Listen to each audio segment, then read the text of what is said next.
It's my great pleasure to introduce Professor Madina Tlostanova, who is Professor of Post-Colonial Feminism at Linköping University in Sweden.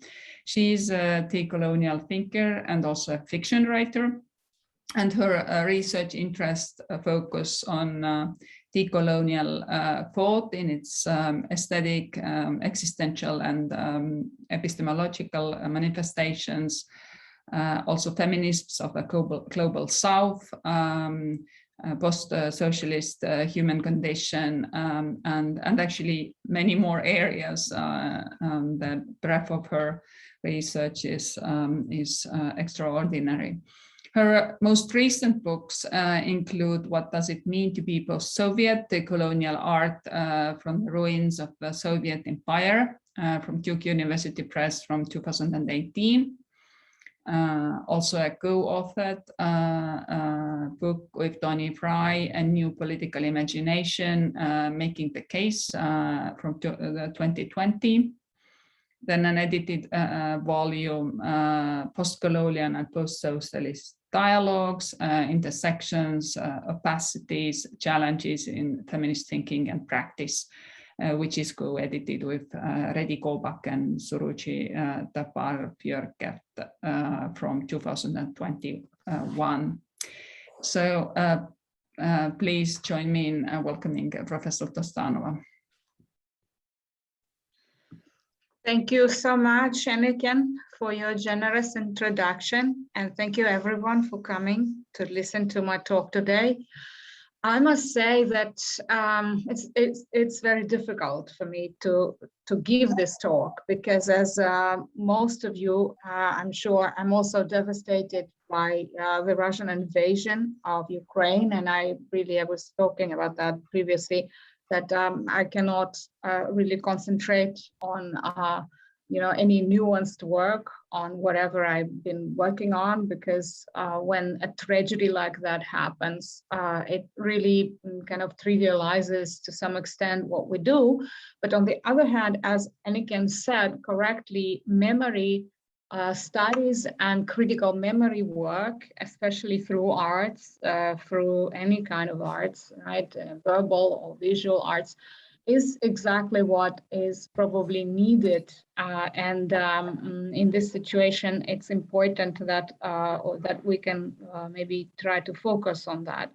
And I also need to make, as usual, maybe one or two disclaimers and say that, first of all, of course, I don't consider myself a memory scholar, although I have been always interested in working with memories. I mean, as a writer, I do, of course, this is what I'm based on.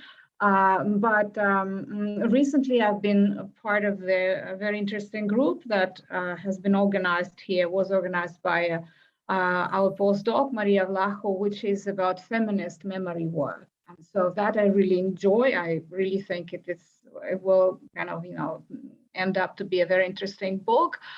And of course, I do work indirectly, maybe with memories when I work with various artists. And since most of the artists with whom I work are decolonial artists, are also post-Soviet artists, and are also post-colonial artists in their human condition, in the way they kind of, in the way from which they originated. Then, of course, memories are usually traumatic memories, and this actually kind of, lies in the center, in the core of the art. And another disclaimer is that this is supposed to be a talk about Eastern Europe, but of course, you know that I am not European myself, and I don't usually write about, I don't dare, let's say, write about Europe, because I don't think I belong there. Even if I've been living in Europe for the last, 7 years. But it just happens so that I usually look at this problematic from the colonial side and from a non-European colonial side, a non-white, let's say, non-European, non-Christian.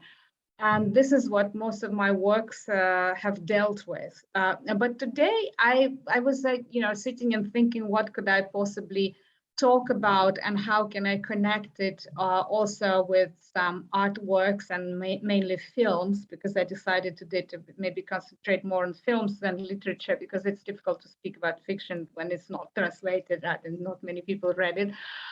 So I decided that I will probably try to play a little bit with visuality and with films. Instead of just talking about the Russian non-European colonies, I would also try to touch upon some imperial and neo-imperial imageries, and also critical and anti-imperial de-imperializing narratives that you can find also starting from the 90s and until now, of course, and some films. Some of them are very well known, and I'm sure that you've heard about them, and others are not. And this is also an interesting topic for me that I hope that I will be able to work on later. So let's start with a very short, not introduction, but because I'm sure that most of you are familiar with this by now, but maybe I will try to remind you what I'm talking about here, this coloniality and decoloniality of memory. That is, of course, central to this talk. First, I will focus a bit on that, because this is one of the effective and inherently violent instruments of modernity, and perhaps also mention decolonial aesthesis as an instrument of decolonizing memories, because this is what it obviously does.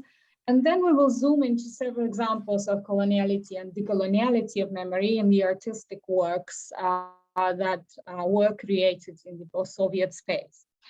Of course, decolonization of the affective sphere and liberating aesthesis from the limitations of modern colonial frameworks, I mean aesthetic frameworks, is central for any decolonial art.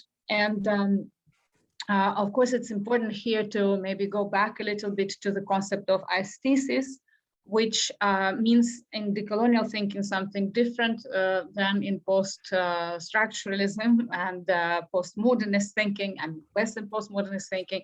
Here, aesthesis is a very specific thing. It literally means our ability to perceive the world through the senses, and also the process of this sensual perception itself. And in that way, it kind of brings us back to the most raw emotions and affectivity, like visual, tactile, olfactory, gustatory. This is, as the decolonial thinkers claim, this is something that was colonized. This is something that was disciplined in a particular way with the emergence of explicit and implicit aesthetics. This is what has led to very strict formulations of what is beautiful and sublime, what is good and evil, and so on and so forth. In that way, shaping what we know today as normative aesthetic modes. And in that sense, it's a very important sphere of decolonization, because it's positioned at the intersection of being, of ontology and epistemology, and produces and regulates our sensations, and therefore it's linked to our corporality, to our bodies as very imperfect instruments of perception that at the same time always mediate our cognition. So decolonial aesthesis, in a sense, grows out of the specific positionality, the corpopolitical, geopolitical positionality of the people who are marked by colonial difference, and in that sense, potentially at least can liberate us from this total control over sensations to which our bodies were trained to react in a certain way. And of course, to do this, it is necessary to decolonize knowledge that is regulating aesthetic sphere, and also subjectivities that are controlled by this modern / colonial aesthetics. That, of course, brings us, I mean, the next step, the colonial step here, of course, is to remember the words of Colombian artist and the colonial theorist Adolfo Alban, who I think in 2006 and then again in 2009 introduced the concept of re-existence. So, and that concept, of course, is very much linked to memories. he explains that when a human being exists in the core of the colonial matrix as another with no rights, for such a person, an inclusion and an active reworking of these sensations, of these orders, tastes, colors, sounds of ancestors, and remaking of systematically negated forms of interaction with the world, being a perception, becomes very important, becomes a necessity. And of course, in this definition of re-existence, Adolf Alban points out the sensual response of resistance and building one's existence anew. So it's not a simple act of resistance, but it's also an act of re-existence. It's a positive act of creating your world anew. Of course, re-existence becomes then a very effective decolonial strategy, recreating positive life models, sensations, worlds that help in overcoming the injustice of this world, the imperfection of this world. So re-existence in that sense can be seen as a positive ontological design, and we should be very careful in not seeing it as in some kind of, essentialist or primordialist terms, not to see it as a call to go back to some constructed authenticity that never existed.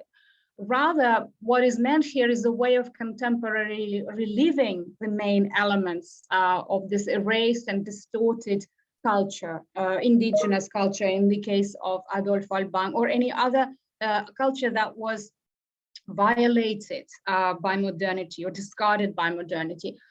So it's kind of revisiting these axiological systems while taking into account the temporal lag and the struggles and oppositions, the compromises and the losses that have taken place within it. In this repetition or with variation, because this is what it is, it's a repetition with variation, there's always some kind of stable core, but also necessarily a creative element of change, of difference, of improvisation. So in that sense, some kind of native tradition is taken out of the museum or archive and is being put into a dialogue and sometimes into an argument with modernity.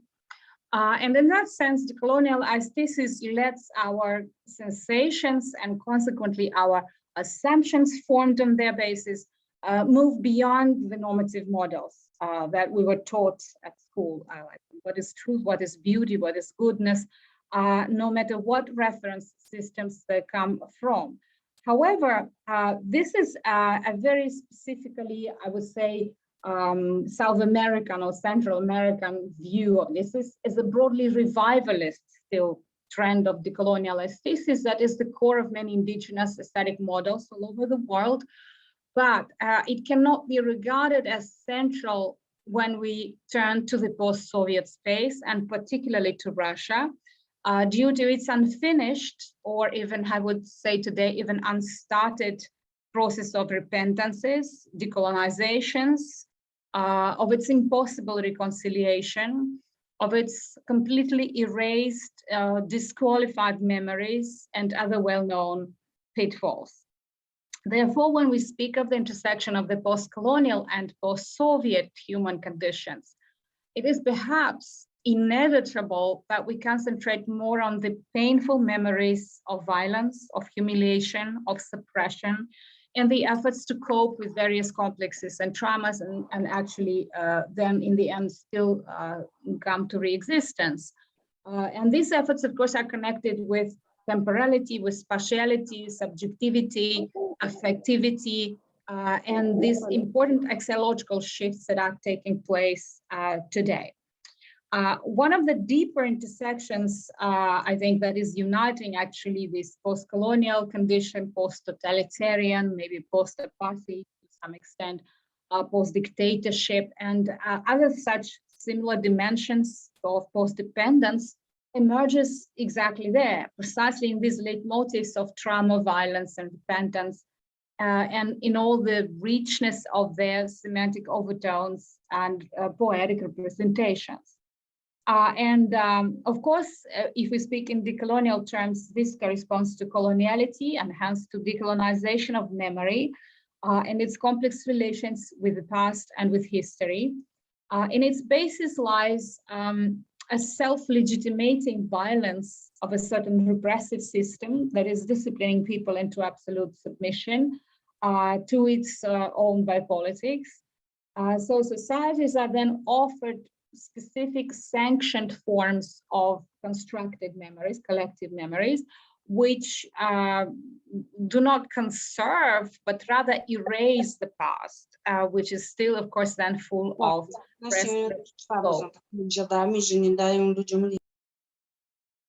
in a way, it becomes an unpredictable past that can be subsequently interpreted in any way, in any convenient way for this or that specific political regime, right? And this is what is happening today in Russia. The collective memory and even the personal bodily memory of the victims themselves are then being censored, and the victims are asked to forget and to forgive. They are force-fed with a convenient version of the past and an equally comfortable way into the future.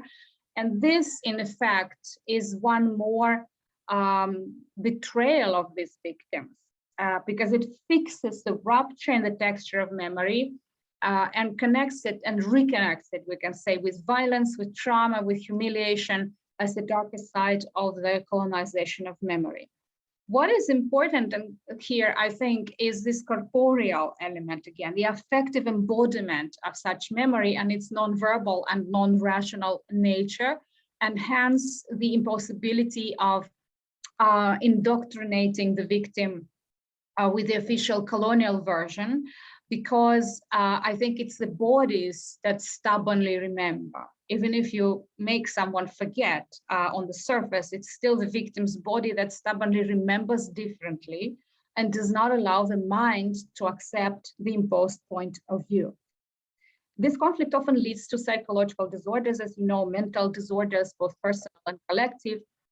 And this coloniality of memory and decolonizing from its trauma are closely connected with the complexity and the contradictory nature of violence, because this is where it leads us to, of course, destructive violence, but also violence that can be cathartic and in the Fanonian sense. The Fanonian interpretation of violence, of course, was aimed at liberating the human beings and creating a new individual free from the duality of colonialism, as he claimed. And violence then was an act of restoring the downtrodden human dignity. The dynamics of violence in the Fanonian interpretation holds that the system does not allow the wretched, as he called them, to be considered people. It dehumanizes them. So the assertion of one's human nature as a fundamentally unlawful act within the system is then inevitably translated into violence. Fanon interpreted violence both in the instrumental political sense of, holding the power, gripping the power, and in the sense of a peculiar energy of an internal purifying force leading to the creation of a new and wonderful world coming to life through a certain sort of, we can say, exorcism, liberating from violence by means of a reciprocal violence against the original source of violence. In the words of Lewis Gordon, revolutionary violence in Fanon's rendering may be interpreted as a tragedy, quote, a dramatic resource and a human signifier, end of quote. So it's kind of the main tragic trope, which is cathartic and conceptualized through violence and leading to a more positive and conscious political praxis. So the Wretched of the Earth then, as Lewis Gordon suggests, can be read as a tragic text about a tragic world and about a tragic humankind refusing to grow up and take responsibility. So there is this kind of, more general and more well-known instrumental understanding of violence, rather traditional, repeatedly criticized, because history, of course, does not really give us any successful examples of the realization of this trope, this tendency.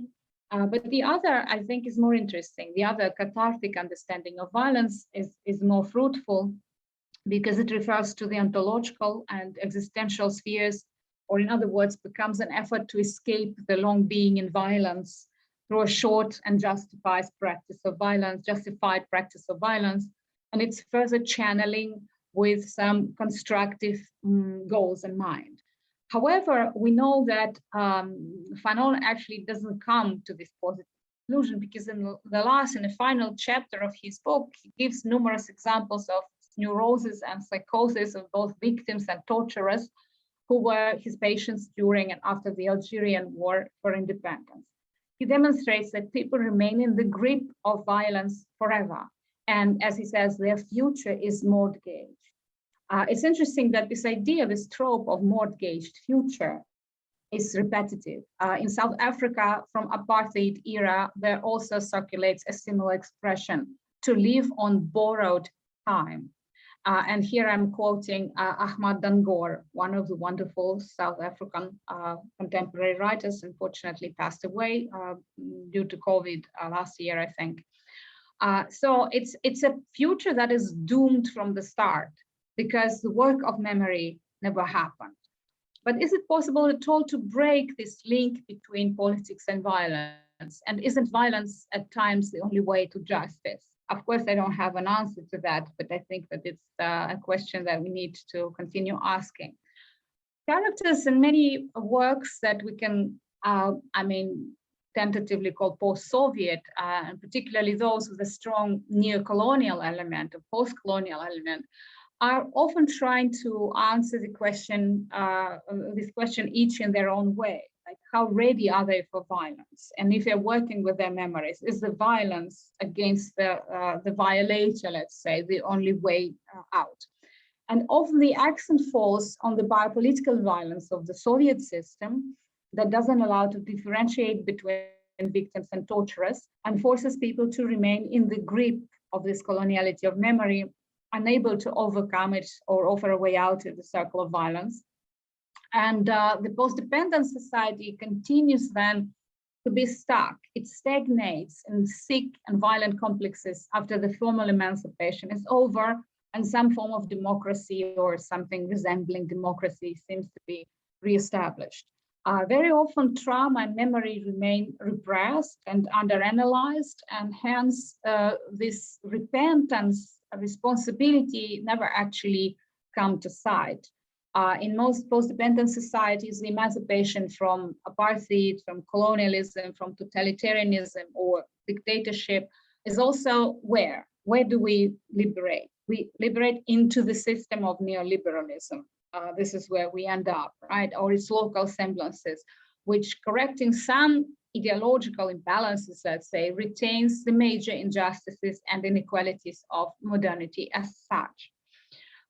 So in many very different cases, like post-Pinochet Chile or post-apartheid South Africa alike, after the initial liberation drives, more conservative impulses take over, marginalizing and ousting former revolutionaries, ground fighters, retaining social inequity and poverty with a clearly racialized face.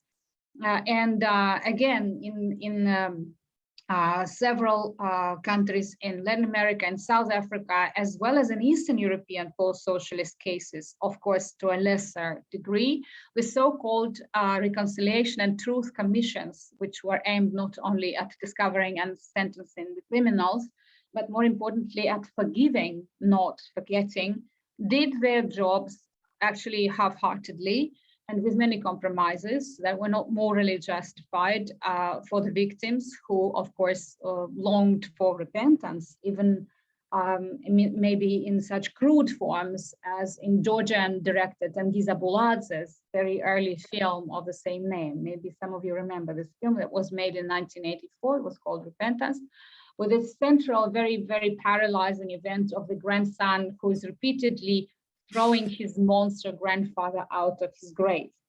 But this film itself was subsequently largely erased from the trajectory of the post-Soviet aesthetic trends.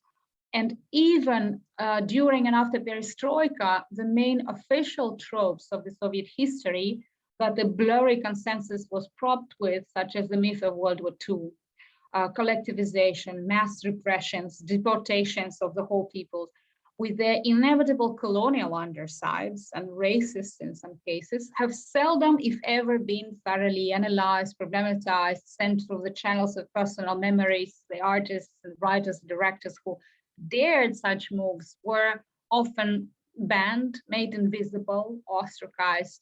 And unfortunately, this logic has continued until very recently, when Kantemir Balagov, a very interesting young director from Kabardino-Balkaria, from my native place, and he is also a student of Alexander Sakurov, one of the most interesting contemporary Russian film directors, came up with his very disturbing films, complex, uneasy.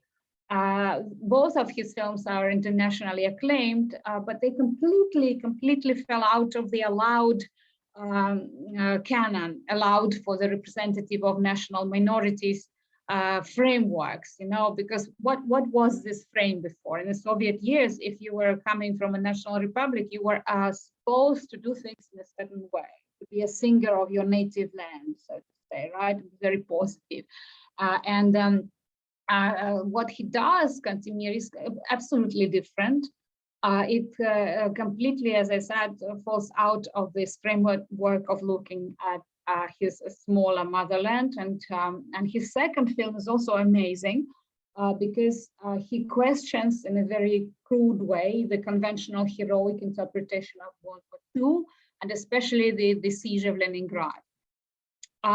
So today, when contemporary Russia reinstates and accelerates the rhetoric and practice of the Soviet state violence, going hand in hand with most unjust economic and neo-colonialist methods of exploitation, it's actually interesting to look back and discover in some works that are almost forgotten today, created, I would say, mostly in the 1990s, the indications of the permanence of this characteristic, regardless of the changing ideologies and concrete political regimes and figures that are in power. This tendency is, I think, exceptionally well conveyed by Alexei German's famous but seldom appreciated film, which is called Krusalov, My Car, which was made in 1998, and which, in contrast with many other and especially later post-Soviet films and books, completely lacks any resentiment, any nostalgia, any soft melancholy, even if it retains the characteristic Proustian elements of subjective, capricious memory and a very interesting, peculiar camera love for physical, details and everyday environments. So let me share it with you just to remind you this, maybe a very short abstract from this film. Yeah, these are just stills from Kantemir Balagov's films that I really recommend you to watch if you are not familiar with them. And now we can go here. Okay, so.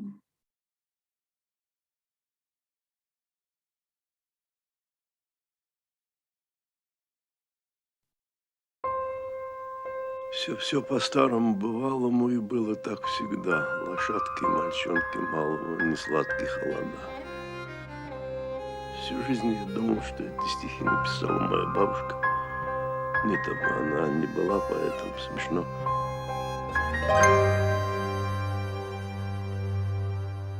Могу я видеть военного врача Юрия Гленского?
Okay.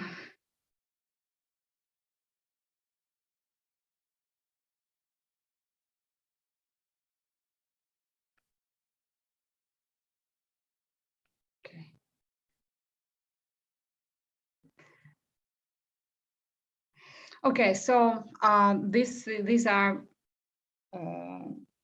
a short excerpt from German's film, and in this film, as in many other works that grow out of these memories of the Stalinist purges, as a number of post-Soviet social theorists actually pointed out, of course, we see this element of the necessity of collective repentance and critical work with memory that never happened, that was never performed. Well, here we can maybe remember Yuri Kazakov, who pointed out a few years ago that the post-Soviet Russia has never become a country of mass repentance, and the majority of people have shifted the responsibility to the elites, which of course was very devastating because it resulted in an explosive mixture of the social dystrophy and all-penetrating total sense of injustice. And in that sense, many Western theorists or historians of the Soviet regime also repeat the same ideas. And Stanley Cohen, for example, reflects on the same problem, pointing out that the Russian society goes through a process of a certain psychoanalytic repression, which is different from both negation and amnesia. And it is expressed in today's neglect of the previous crimes by the society as a whole. The system does not need remembering or repentance and replaces it with slightly updated, but still recognizably expansionist providential mythology, right? It can be slightly updated with anything from Orthodox Christianity to overt chauvinism as we see today. So many post-Soviet films, artistic works, many books also have addressed this problematic, but of course, they remained outside of mainstream, so to say, and these works have not been made available for the wider audiences, have been often accused of unpatriotic stances and erased from the public space with the help of commercial and censoring mechanisms. And in this sense, Alexei German's film stands apart due to its unique cinematic language, its grounding in the poetics of dream, of subjective memory, within which the main events are dissented. And the incoherence of the character's speech that you had a chance to experience, you can't always make out what he's actually saying. And actually many viewers complained about it. Is a very important artistic device because it acts as it replaces the coherent rational speech, the world of logos, so to say, with meaningless and fierce sounds, almost literally reproducing the famous Shakespeare's words from Macbeth that were later brilliantly replayed by William Faulkner in The Sound and the Fury of Life as a tale told by an idiot full of sound and fury and signifying nothing. So the sound and the fury and the chaos of this hellish world at the edge of the catastrophe, as Russia here is actually presented as a working model of hell in a definition of Margolid, this is the atmosphere of German's film. Its understanding is possible only through the sphere of affect, through the sphere associative embodied memories, but not as a rational explanation of some kind of linear plot based on the cause-effect logic. And another screenshot that I put there, and I hope you notice it, is also an interesting thing, that what happens with the main character, General Klensky, when after Stalin's death, he miraculously escapes being put to prison and decides that he doesn't want to go back to his normal life, to his previous normality, and experiences something that Mikhail Yimpolsky characterizes as phenomenological disappearance. So he goes into this, Russian nothingness, so to say, right? And we see him as a somebody who is not a general anymore and not a doctor and not a surgeon as he was before, right? But he's just riding in this train that is in the middle of nowhere, and certainly for German symbolizes what happened to his country.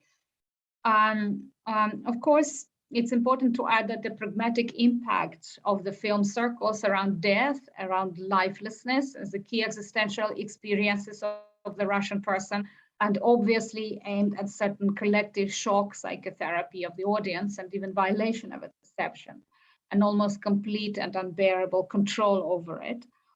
And I think it's a very interesting example of decolonizing aesthesis performed, let's say, as a negative proof, because the film takes us along the circles of hell, the circles of the world which completely belongs to death, not offering any beauty, any truth, anything else for the positivity or for renaissance of anything. There's only a dawning idea of the human dignity and stoicism in any situation, and particularly in the conditions when the world has no redemption whatsoever, and it just comes to its end. And the rather radical idea of the necessity and inevitability of destroying this deadly world to create something different. But of course, generally, it is a very grim. It's a very grim film. Actually, when I was preparing for this talk, I was also thinking of other films that I would like to probably mention this too, in the context of today's Russian strategy, since all Hollywood movies cannot be shown in Russia, right? All these major companies, they refuse to show their films in Russia. There is a very typical, I think, in this context, move that is being taken in major movie theaters in the context of this appalling invasion and the bloodbath that is organized by the Russian government and the army. What they are showing to people today in Russia is they're showing Alexei Balabanov's films, such as Brother and Brother 2. And I don't know if any of you have seen them. They're really appalling films also, but very much rhyming with what is happening today. For me, these films are the apotheosis of neo-imperial resentment. And as critic Maria Kuvshinova very acutely points out, the works that simultaneously draw the attention to the devastating tendencies in Russian culture and reinstate these tendencies and sort of prolong them into the future. And this is a very interesting peculiarity of Alexei Balabanov, who shows these kind of, pitfalls of Russian life, but at the same time reinstates them and reinforces them with most of what he's done in his works. Importantly, that through their memory games, such radically different in their political references and preferences. So these two different directors, Alexei German and Alexei Balabanov, come to actually similar results in the end. They select a certain point on the historical timescale and look from it into the recent past, which results not only in predictable parallels between the two moments, but also inevitably projects it into the future, encircling the whole logic into some endless repetition of the same. And that for them both, I think, in different ways, is a metaphor of Russian life and Russian understanding of history. In this sense, Balabanov's horror fantasy of the 1984, which is called Cargo 200, and I will show you a very short excerpt now. It was released in 2007, when it was pretty safe still to criticize the senile and disintegrating Soviet regime. Reads today, as again, Maria Kuvshinova very correctly points out in her recent text, as an illustration of contemporary Russia, and you will see why, which is admittedly indistinguishable from its pre-perestroika version in Cargo 200. Personally, I have a very negative, visceral reaction against Balabanov's aesthetics and his grotesque and artificial constructions of the past. But it is still important, I think, to indicate the way he managed unintentionally to kind of nullify the entire modern Russian history, merging its Soviet past and its post-Soviet future into some kind of indistinguishable, maggot-infected, disgusting entity, which is fallen out of time completely. It's frozen. It's important that he unwittingly grasped the main nerves, maybe, of this narrative of eternal repetition, of eternal doom, dispensability of lives, absurd translation of imperial goals into the transcendental spheres of the sacred geography that we see today at work, so to say, and hence the emblematic characters of Cargo 200. You will see the maniac policeman, his eternally drunk mother Russia, probably glued to the TV set and oblivious to violence and disintegrating corpses in her flat, the raped and cuff-linked to dehumanized victim, and the sickening sense of complete, utter lawlessness and the impossibility of any exodus. Again, of course, I'm not kind of advertising this film, but I think that it actually works very well if we try to think of today's situation.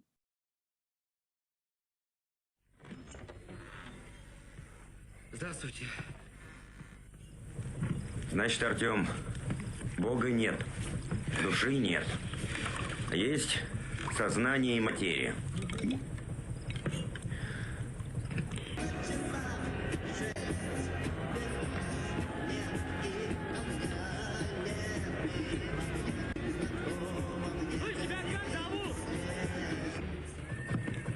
Ой, ого. У меня папа секретарь райкома партии.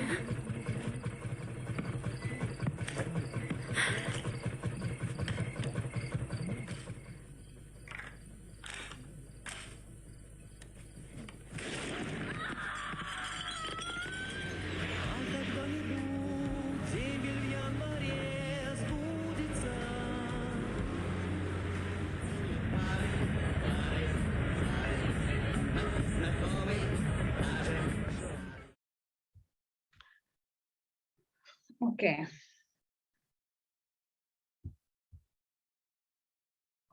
So since we don't have that much time, I would also like to say a few words about what I actually work more with in points of memories and memories of this post-colonial spaces like Central Asia and the Caucasus, and the artists that actually build a lot of what they do on memories, on decolonizing memories, on bringing memories back in a more positive way, and more in the way that I think Adolf Alban probably meant when he was writing about re-existence. And one of them, of course, is my favorite Kazakhstan artist, Saulia Suleimanova.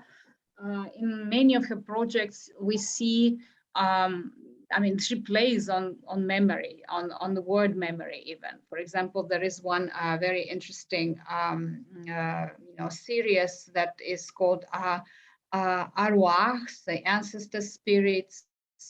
Then there is a very interesting metaphor of residual memory, a memory that you cannot do anything about. It still reemerges no matter what. And it's so interesting that it's connected with the way she actually makes these works. They're made of residual material. So residual memory is made of residual plastic bags. And it's a very interesting new technique that she kind of came up with, that she's making her works with plastic bags, elements of plastic bags of many colors that are glued together. And usually what you see depicted on these works are the archival photographs that Saulia takes out of the archives, historical archives, and they are connected usually with, again, with mass tragic events, traumatic events in Kazakhstan history in the 20th century. For example, the famine that was organized by Stalin regime, right? And as a result of which collectivization, and then the famine as a result of which so many people died. We know in Ukraine, for instance, but also in Kazakhstan, it's according to historians, more than 2 million people who died of hunger. So in her works, there is a whole series of works that are based on this archival photographs that are made into residual memories and residual plastic works made of plastic bags.